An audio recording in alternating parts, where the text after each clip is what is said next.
চুয়াডাঙ্গার কাজী আবুল হাসনাত, আপনি যদি থাকেন তাহলে দয়া করে মাইক যার হাতে, ভাই তুমি একটু যাও ওনার কাছে। হাসনাত সাহেব, আপনি আমাকে একটু বলুন তো, আপনি আজকে এখানে কেন এসেছেন? আমি এসছি এই 19 দফা যেনারা 21 দফা 31 দফা এই প্রশিক্ষণ যেনারা দেবেন ওনাদের মূল্যবান কথা শুনতে, এবং আমার সহযোদ্ধা যারা আছে আমার এই জেলায় সব থানায় এবং পৌরই তারাও এসছে এই 31 দফা সকল মানুষ যারা অন্তত জাতীয়তাবাদে বিশ্বাস করে তাদের কানে যেন পৌঁছায়, প্রোগ্রাম করে থানা এবং ইউনিয়নে যেন পৌঁছানো হয়, এই জন্য এখানে এসেছি। এই জন্য এখানে এসেছেন? এই জন্য এখানে এসেছি। এবং যে দফাগুলো আছে, বিশেষ করে সংবিধান সংস্কার, নির্বাচন সংস্কার, প্রশাসন সংস্কার, এগুলো খুবই গুরুত্বপূর্ণ। কুষ্টিয়ার সভাপতির কথাই চলে যাচ্ছি না আমি, বর্তমানে যারা ঘোষণাপত্র নিয়ে জি সবই দফার মধ্যে আছে ইনশাআল্লাহ। 21 না 31, আপনি 21 বলছেন। একটু গড়বড় হয়ে যাচ্ছে আপনার সামনে তো। আর আমি এখন থেকেই রহমানের সাথে আছি অদ্যাবধি ইনশাআল্লাহ। কোন ঠিক আছে হাসনাত সাহেব বসেন। আচ্ছা, আপনি কেন এসেছেন আপনি সংক্ষেপে আপনার বক্তব্য থেকে বুঝলাম। আচ্ছা, এবার তাহলে একটু মাগুরা জেলা থেকে শাহেদ হোসেন টগর, সাধারণ সম্পাদক আইনজীবী সমিতি। টগর আছেন?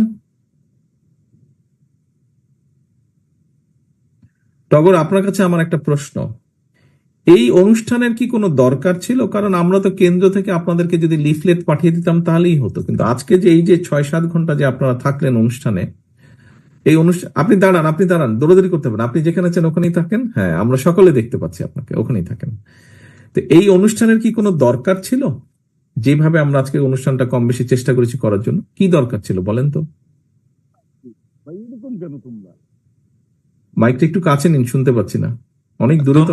এবং কৃতজ্ঞতা জানাচ্ছি মাননীয় চেয়ারম্যান, অবশ্যই দরকার ছিল যে আপনার এবং আমার এই দলের দর্শন যে আমরা যদি জনগণ আমাদেরকে রাষ্ট্রীয় ক্ষমতায় রাষ্ট্র পরিচালনার সুযোগ প্রদান করেন, তাহলে আপনার যে 31 দফা 13 জুলাই 30 তারিখে আপনার নেতৃত্বে কেন্দ্রীয় বিএনপি এবং আমাদের দল যে 31 দফা প্রণয়ন করেছেন, এইটা জনগণের মাঝে তুলে ধরা এবং আমাদের যে পরিকল্পনা, আমরা কি করলে আমাদের যে অতীত, আমরা মানুষকে ক্ষমাশীল, আপনার যে নির্দেশনা, আপনার যে উদারতা, যে আমরা মানুষকে ক্ষমা করে দিয়েছি, এবং আমরা সামনের দিকে আমরা যদি ক্ষমা আমাদের দায়িত্ব।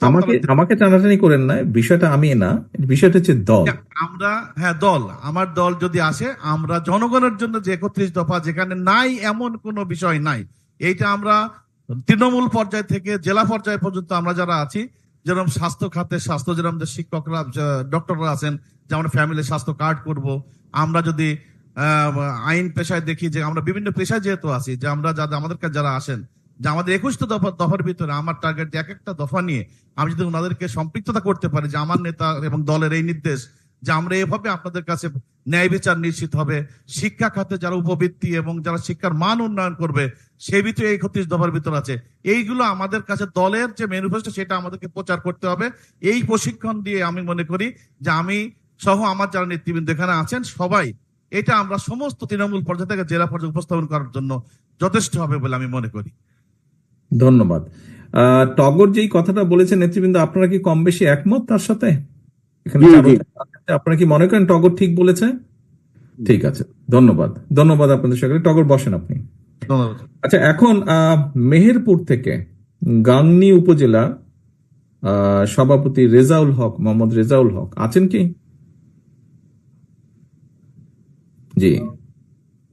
জি হক সাহেব, আপনি আমাকে একটু বলেন, আপনার কাছ থেকে আমি জানতে চাই, এই যে যদিও হয়তো টগর তার কথায় কিছুটা বলেছে, তারপরে আপনি একটু বলুন, এই যে আজকে এই যে ঢাকা থেকে যে প্রশিক্ষক বৃন্দ এসছেন, ওনারা যেটা এক্সপ্লেন করলেন, বিভিন্ন জন বিভিন্ন প্রশ্ন করেছে, তাদের কাছে তারা উত্তর দিয়েছেন, এই যে সবকিছু যা জানলেন, দেখলেন, শিখলেন, এটা দিয়ে এখন আপনারা যারা বিভিন্ন উপজেলা বলেন, পৌরসভা থেকে বলেন, বিভিন্ন পর্যায়ের নেতৃবৃন্দ আজকে এখানে এই যে এতটা সময় থাকলেন, এখন পরবর্তী স্টেপ কি কি করবেন? এই যে যা জেনে গেলেন, আপনি যা শিখে গেলেন, এটা এখন কি করবেন আপনারা?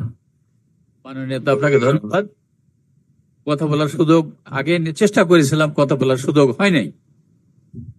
তো আপনি বলছেন আজকে 31 দফার আলোকে আমরা যে যে লিফলেট পেয়েছে, লিফলেট বিতরণ কাজ আমাদের প্রায় অর্ধলক্ষাধিক লিফলেট বিতরণ কাজটা অলরেডি জাভেদ মাসুদ মিল্টন নেতৃত্বে আমরা কিন্তু অলরেডি সম্পন্ন করে ফেলেছি এবং কাজটা চলমান।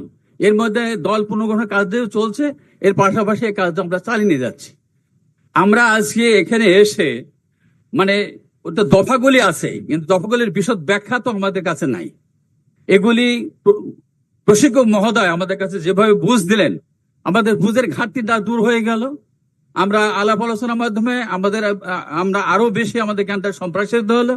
আমাদের যার অধস্তন আছে বা স্বল্প শিক্ষিত মানুষ আছে, অর্ধ শিক্ষিত মানুষ আছে, তাদের কাছে যাতে বুঝটা পৌঁছাতে পারি, আজকের প্রশিক্ষণ থেকে আমরা উপকৃত হলাম।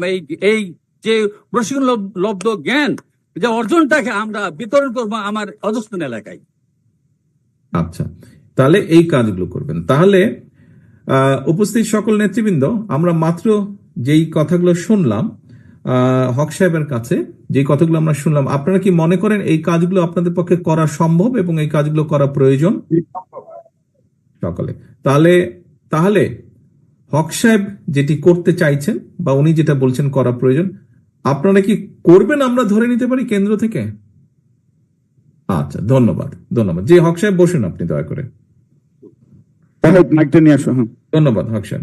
এবার আমি একটু আবার মাগুরাতে যাব। মাগুরাতে আছেন সাবিনা ইয়াসমিন মেরি, যুগ্ম সাধারণ সম্পাদক, মহিলা দল।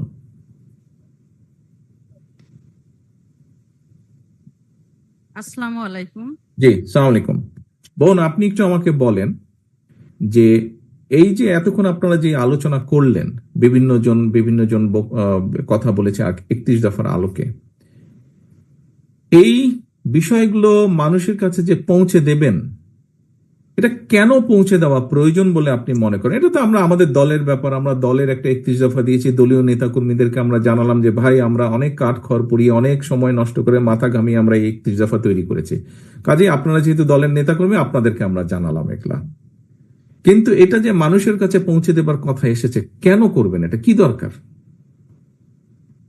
এটা মানুষের কাছে রুট লেভেলে যে পৌঁছে দেওয়ার উদ্দেশ্যই যে আমাদের বিএনপি কে সামনে এগিয়ে নিয়ে আসতে হবে এবং ধানের শীষে যাতে ভোট আসে, সেই জন্য আমরা যাই তাদেরকে বোঝাবো।